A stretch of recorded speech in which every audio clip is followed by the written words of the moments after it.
Welcome students. Let us learn about solution phase peptide synthesis. Now, the principle of peptide synthesis in solution phase is similar to the one in solid phase peptide synthesis. Just the distinction that it does not require any solid support which is used in solid phase peptide synthesis. The general scheme is that you have a C protected amino acid and you have a N protected amino acid. Now, there is the peptide bond formation, that is coupling reaction between the C terminal amino acid and the N terminal amino acid. Now, after this, the peptide bond is formed from first amino acid.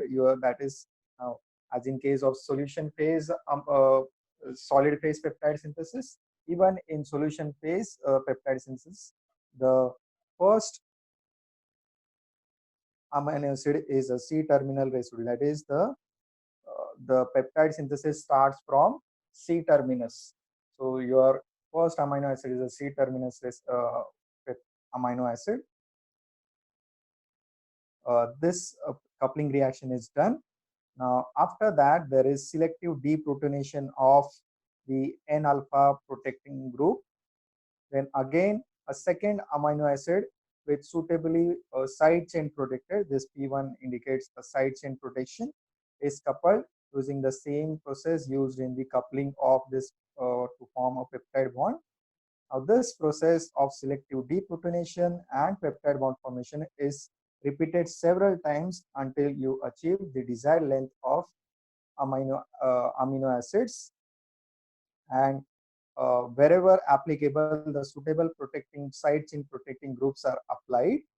Once this reach a suitable length or the desired length of amino acid is reached, then you have the final deprotection step wherein you remove these side chain protecting groups and also the terminal N-alpha protecting group which is there.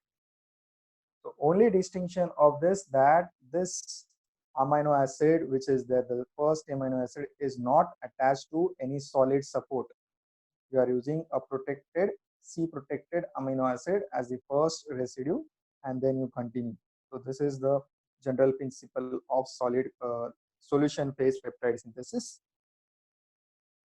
Now, there are two strategies wherein you have sequential or stepwise. It is also called as linear, and the second type is segment or convergent.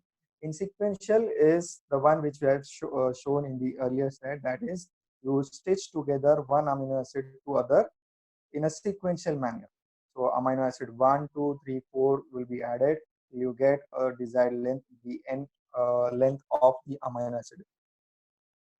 In segment or conversion, that this strategy is used to join two small peptides or oligomers of the peptides. That means say 40 amino acid chain and a 50 amino acid chain is then joined together to form a 90 amino acid long protein.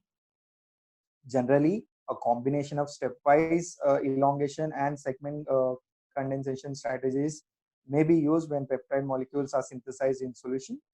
Chemical method used on both these types of couplings are principally same.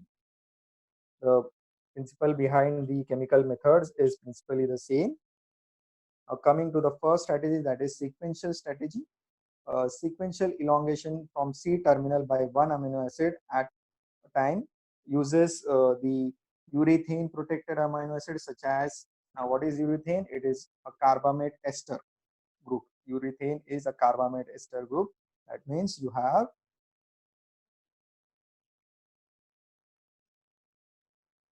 this is the N of your amino acid N terminal, and this is the carbamate ester. This group is called as urethane, such as Z amino acid or BOC amino acid. Butyl oxy carbonyl group is there. Now this is used because it is advantages in avoiding epimerization during the peptide bond formation. What is epimerization? What are epimers? The DLL notifications are the epimers. The notations are epimers. In human, you have only L amino acid peptides being formed. So generally, the drugs or the peptide inhibitors are which are used are of L amino acids. There is a possibility of forming the epimerization. That means during the peptide synthesis, that D amino L amino acid may be converted to a D amino acid during the peptide bond formation. Now, this procedure is effective for synthesis of small peptides and for preparing peptide segments to construct large protein. So eventually, the peptides used in the peptide fragments used in segment strategy, the second strategy, are uh, prepared using this sequential strategy. So this procedure is generally uh, limited to smaller peptides and for preparing the peptide or as a starting material peptides for the segment strategy. There are four methods for this: carb carbodiimides based, mixed anhydride based, active ester based, the, this should be based, or phosphonium and uranium reagent based. We'll look at this one by one. First method, that is carbodiimides based method. Now, this is how the carbodiimide based. Now, the mechanism which will be shown or the sequential strategy which is shown is for the peptide bond formation. How this peptide bond formation is there, that is the second step. What are the different methods used are explained in both the cases, that is sequential methods and the segment strategy methods. The first method under sequential strategy is using carbido or carbodiimides based method, wherein you have the carboxyl end of the amino acid. R1 stands for the any amino acids which is there. This is the carboxy group of this. Now, this is coupled with DCC. What is DCC? Dicyclohexyl carbodiimide. Dicyclohexyl carbodiimide. Now, this forms one intermediate which is an O-acyl urea intermediate, that is addition of N-protected amino acid to one of the NC bond. So this is generally the N-protected amino acid which is there.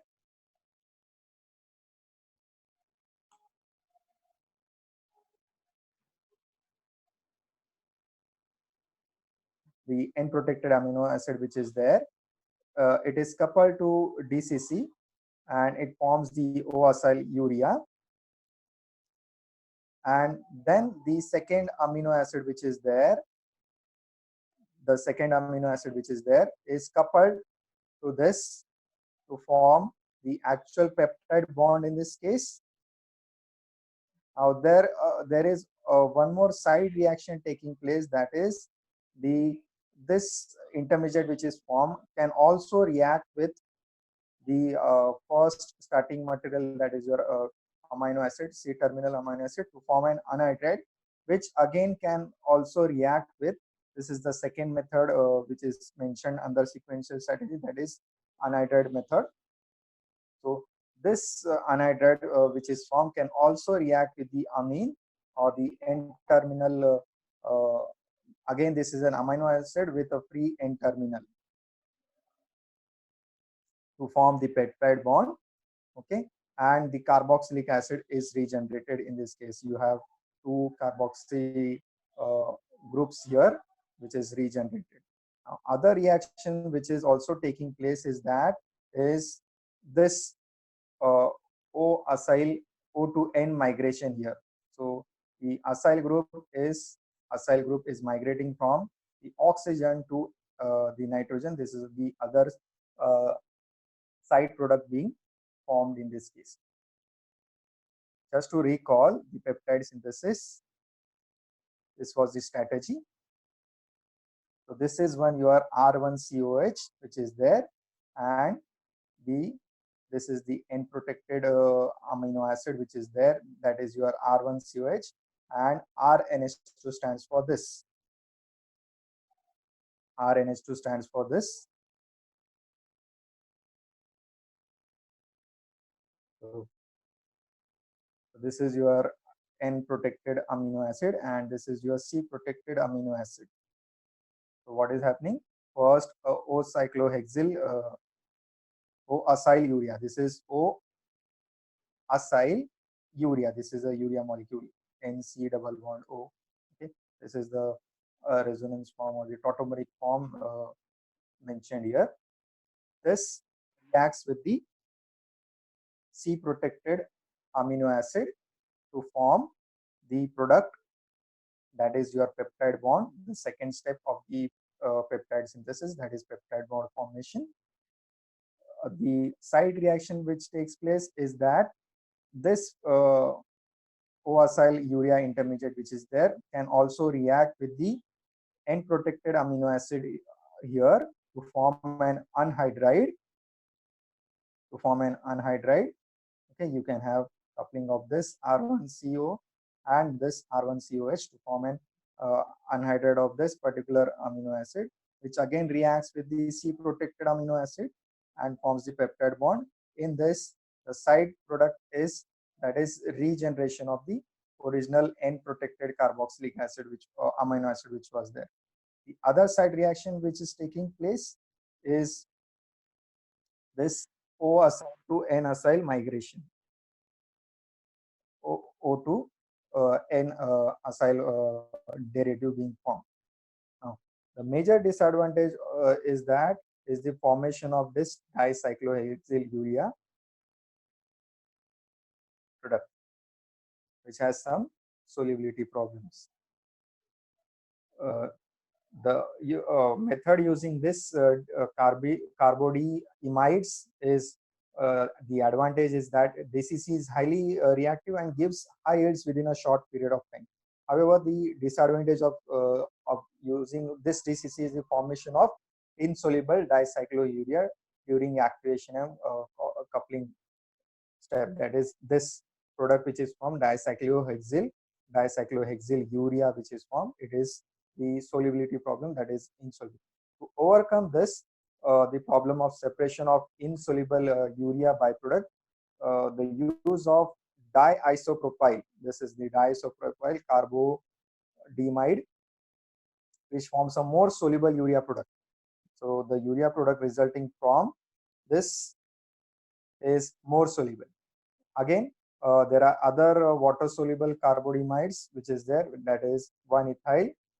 This has to be 3. This is some mistake here. This is 3. Dimethyl amino propyl, dimethyl amino propyl carbodiimide.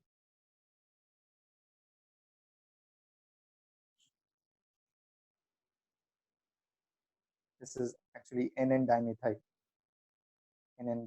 amino propyl carbodiimide. So you can use water soluble carbodiimides as well in this type of coupling. The second method in the sequential strategy is mixed anhydride method.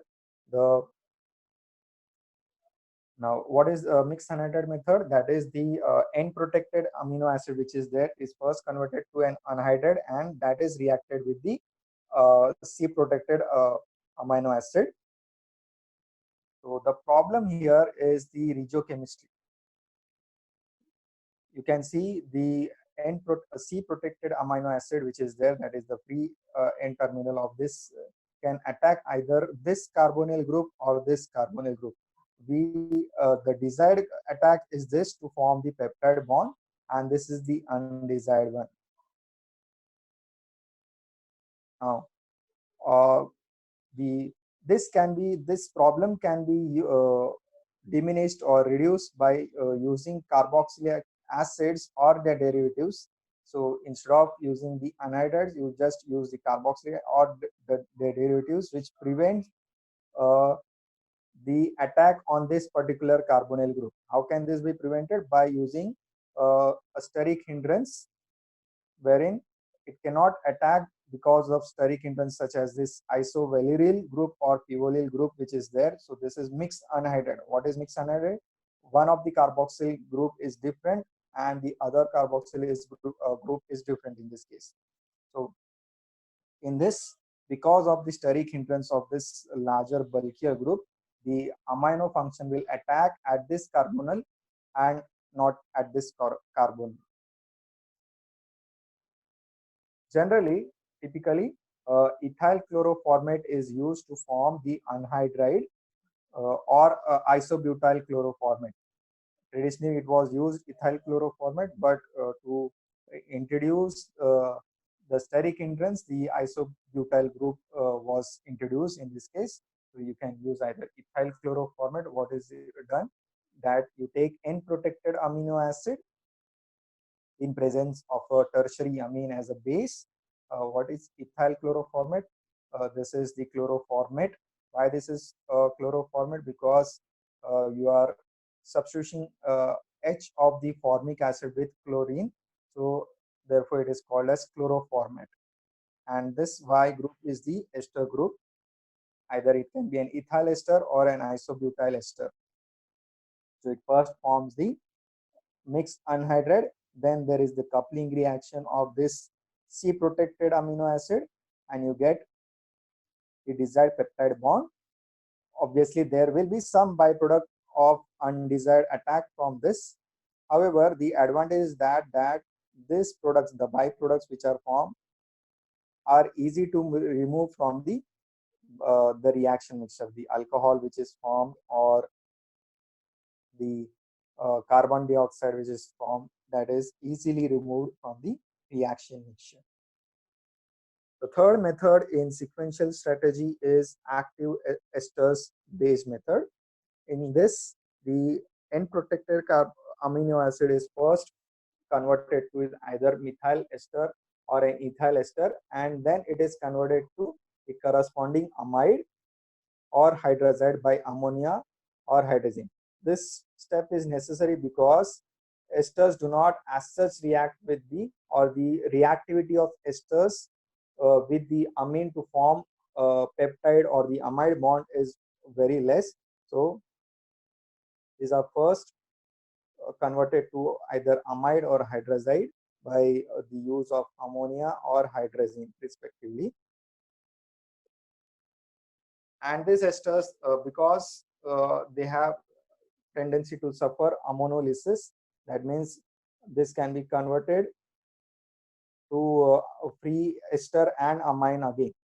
In order to form peptide bond from an amino acid under mild condition, the ester moiety thus should be activated. So once this activation is done, how are these activated? By using DCC. Now, generally, phenols with what esters are used, that is, phenolic esters are formed, that is, phenols with electron withdrawing substitutions at ortho or para positions can be converted to active esters by DCC procedure or a mixed anhydride procedure. You can, the esters are first converted to the DCC O acyl cyclohexylurea moiety, that is the activated form of the that ester, or it can also form a mixed anhydride.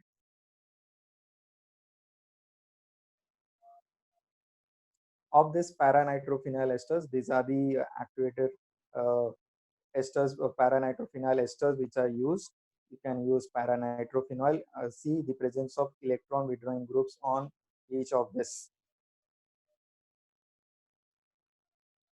There are other esters which can also be used instead of para-nitrophenyl esters or phenyl esters, phenolic esters. That is N-hydroxy. So you will have an hydroxy position, hydroxy group here.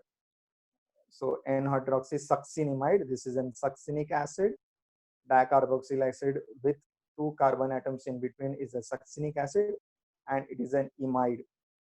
So this is N-hydroxy succinimide, and this particular example we have seen in solid phase synthesis, that is hydroxybenzotriazole esters are other active esters in this case.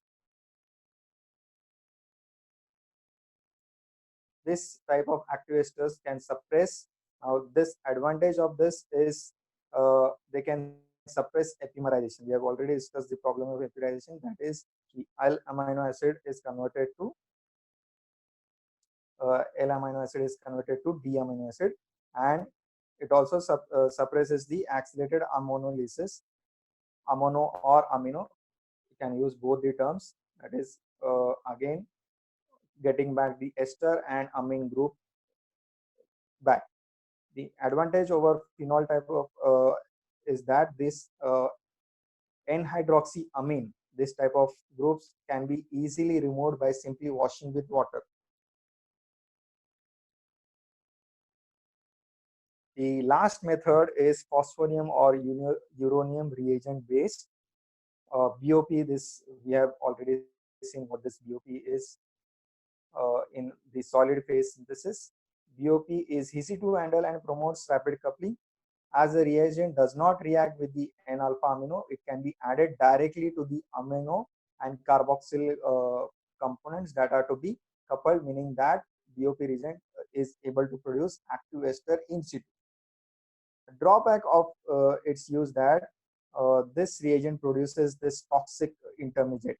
What is this? Hexamethyl phosphorotriamide. Hexamethyl, you have 6 methyl groups here, 2 into 3 6 methyl groups. Hexamethyl phosphoro, you have phosphoro, and it is forming amide with the this particular nitrogen. So this is hexamethyl phosphorotriamide as the byproduct is a toxic reagent. How does the reaction proceed in this case?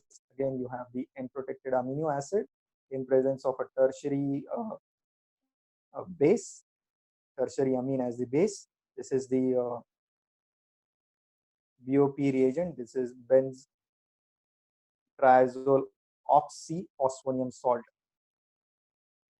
Bentriazole oxyphosphonium, therefore it is BOP. Now, the reaction of this BOP reagent with the N-protected amino acid gives an very extremely reactive intermediate which is there. Now, this reactive intermediate can react with the C-protected amino acid to give the desired peptide bond, and this as byproducts. These are the byproducts. There is one more reaction which is taking place, is the reaction of this particular active intermediate, reactive intermediate which is there with the hydroxybenzotriazole, which is cleaved from this reaction to give you this benzotriazolyl ester, which again can react with the C protected amino acid and to form the desired peptide bond, and you get back the hydroxybenzotriazole which is there. Now, the problem of formation of hexamethyl HMPA toxic byproduct can be solved by using, instead of methyl groups, you can use pyrrolene groups as, instead of this methyl groups, you can use the pyrrolidine groups in dimethyl amino group, which is there. Instead of this, you can use a pyrrolene group. This is called as PyBop, because this does not form any noxious byproduct. The byproduct which is resulting from this will not be a toxic one. There are other derivatives as well, such as halo derivatives, wherein you are replacing the benzotriazole oxy group with a bromine or a chlorine. You get pibro-P or piclo-P. And instead of your pyrrolidine ring here, if you replace it this with imidazoline cation, you can get BOI.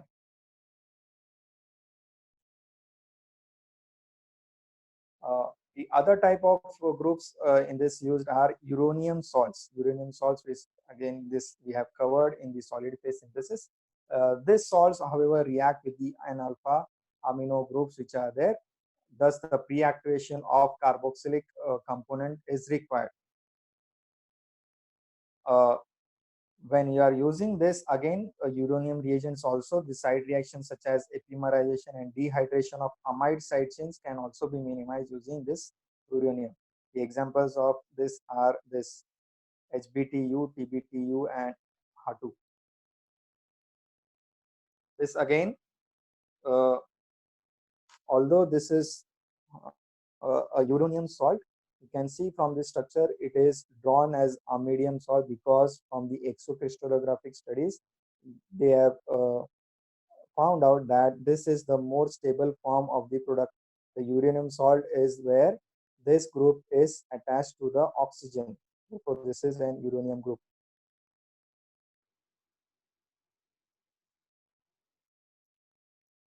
TBTU is same molecule but a different salt. That is, you are using a tetrafluorofluorate salt here, tetrafluoroborate, and in HA2 you are replacing benzotriazole with an azabenzotriazole. So this is the distinction between these three reagents. The second strategy, that is uh, segment strategy, wherein you couple smaller peptides to form larger peptides. This is used for synthesis of larger peptides, is an attractive strategy. Now, why this is attractive? Because the separation of product from the truncated or deleted sequences can be uh, easily obtained. That is, you can easily separate the deleted sequences. These are the side reactions which we'll be dealing later. The deleted sequences which is there during the peptide formation, there are certain truncated or deleted sequences which are occurring that can be easily removed from the reaction mixture in this case.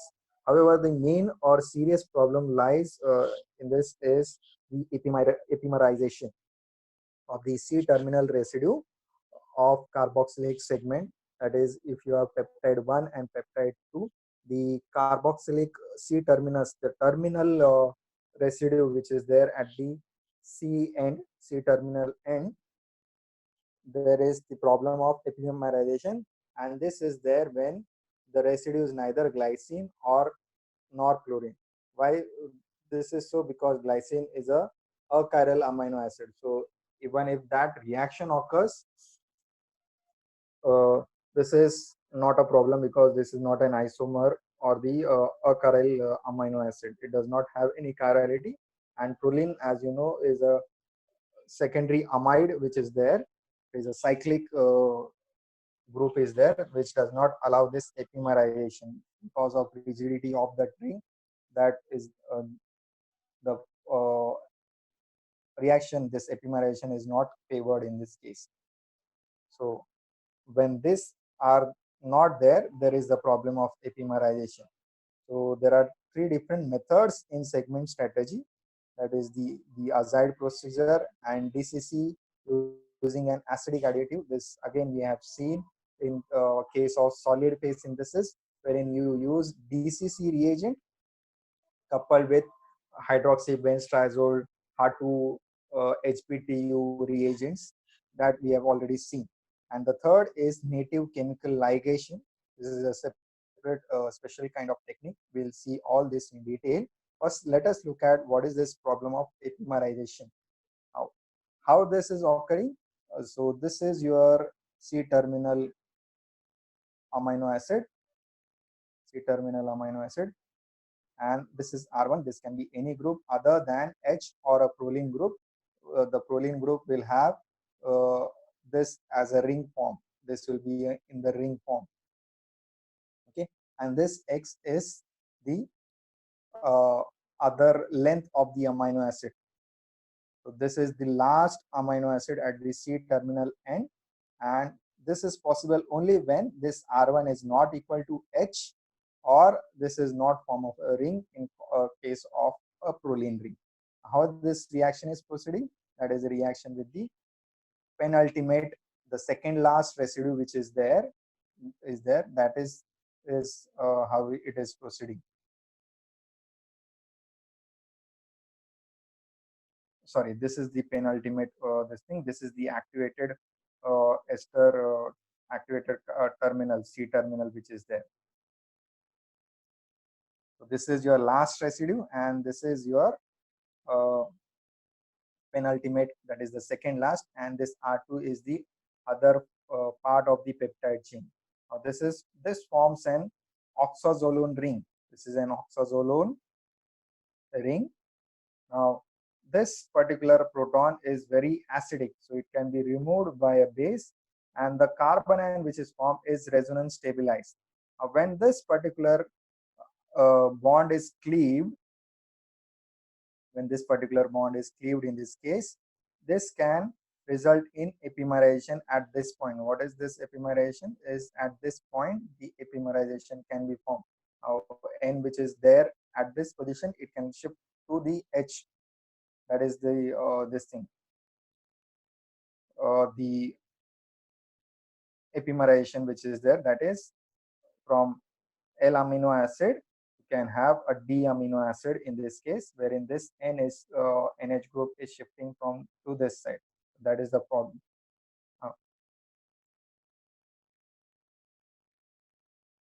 There are three different methods are designed to suppress the epimerization.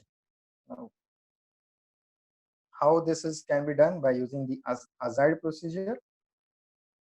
The application of azide procedure is preferable when the segment again does not contain glycine or chlorine residue, because this won't allow this the epimerization on this particular residue is consequential, because it is an achiral amino acid, and in this case it is not possible.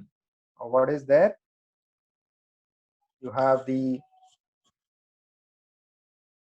carboxylic amino acid here, activated ester is there, which is reacts with this hydrazine, and then this hydrazine is converted to azide using the nitrous acid. Then the second, now this is one peptide and this is other peptide. The R1 denotes the entire length of the peptide chain. The R2 denotes the other length of the peptide chain. So this is the C terminal peptide and this is the N terminal peptide, or pre N terminal and pre C terminal, although it is not pre because you are activating it using an azide. This N-acyl azide which is there, which is formed N-acyl azide, acyl group is there. This is the protection which is there. Okay, this is N protected and this is the C protected peptide in this case.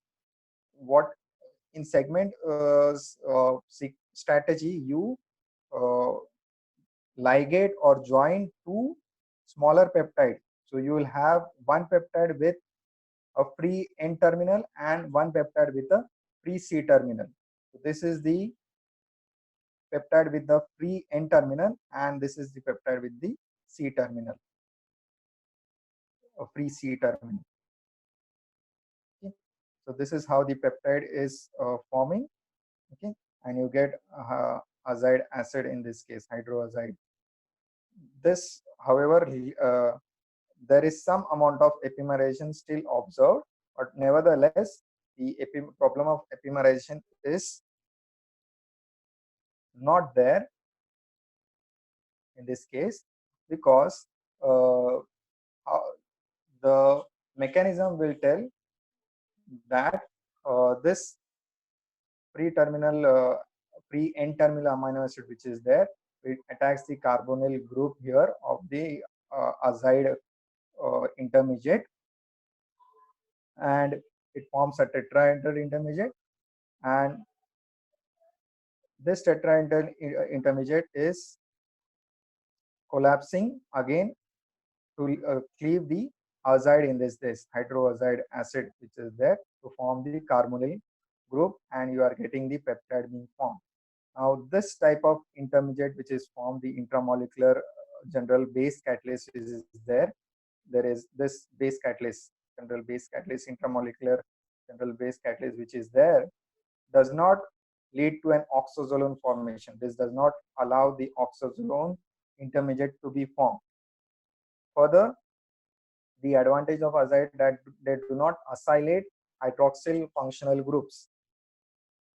Uh, One of the other side reaction which is there is that there is the uh, acylation of the hydroxy groups or the hydroxy containing amino acids, that is serine or threonine, which is there. This is avoided. However, the main disadvantage is the decreased rate of coupling, which favors a rearrangement reaction related to carbamide peptide, which is difficult to separate. So there is one more side reaction which is occurring if you are using this azide, is that there is a rearrangement reaction. The second method in the segment strategy is already we have seen, that is use of BCC in presence of hydroxybenztrazole. There are several examples is human adrenocorticotropic hormone, then this human parathyroid hormone using water soluble carbodiamide, and instead of your hydroxybenztrazole you are using a 4-oxo this thing. This is HOOBD, and then this is you are having a water soluble carbodiamide again with this uh, acidic additive which is there to form this particular protein or peptide. Calciseptine is an L-type specific calcium channel blocker.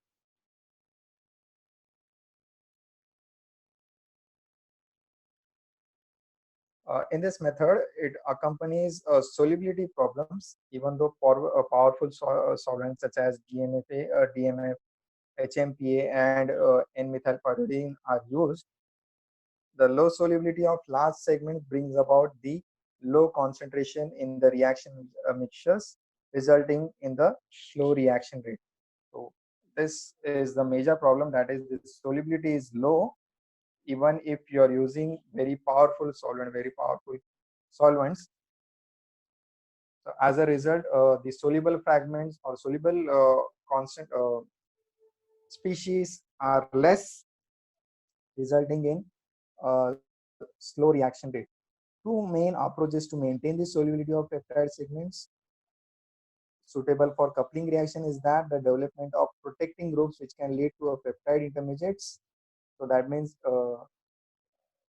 you, the amino acid which are protected with side chain protecting groups, you have to develop such protective groups that after that production that can be soluble in the organic solvents and that have high solubilizing, which will have the when they are cleaved, which can lead to peptide intermediates that are soluble in organic systems that have high solubilizing potential.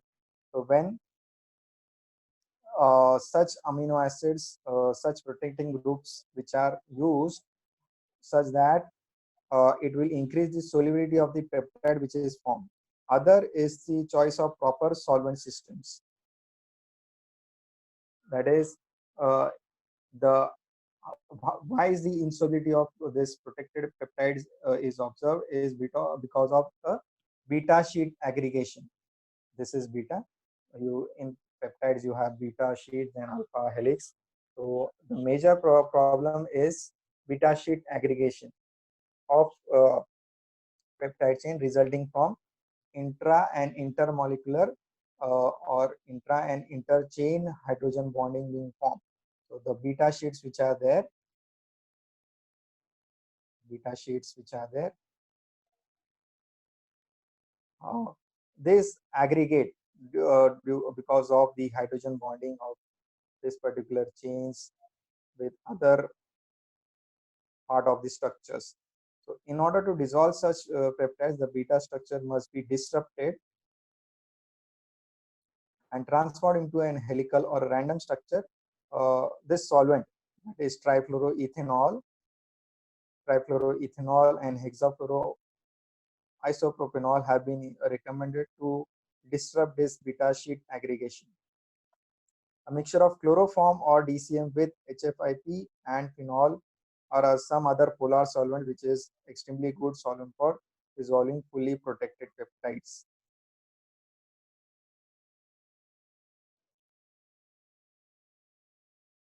The last method in the segment strategy is native chemical ligation. Now, in this, you have uh, a thioester being formed between a C-terminal peptide and N-terminal peptide. So this is instead of your carboxylic group, you have a thiocarboxylic acid in peptide 1, and the N-terminal acid also contains a thiol group in this case. So it forms a thioester of this. So this type of thioester undergoes spontaneous rearrangement to give you either, in fact, to give you a peptide, two peptides being joined, wherein one of the residue being formed is a cysteine residue. Say CH2SH is a cysteine residue. Now this can be converted to, this particular cysteine can be converted to alanine group by selective desulfurization. You remove this sulfur group using H2 or other metal reagent, H2 and any metal reagent, say H2 palladium or H2 platinum, that is hydrogen or platinum or palladium, can be used for this. So peptide 1 stands for unprotected peptide. Peptide 1 and peptide 2 stands for the unprotected peptides. So in this method, there is chemical ligation. Now this is a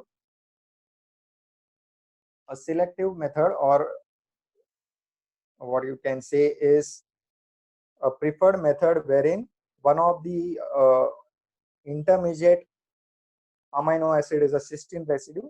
So you can introduce the cysteine residue by way of this chemical ligation method, or if you have an alanine residue in between, this can be very selective. This is a very selective procedure.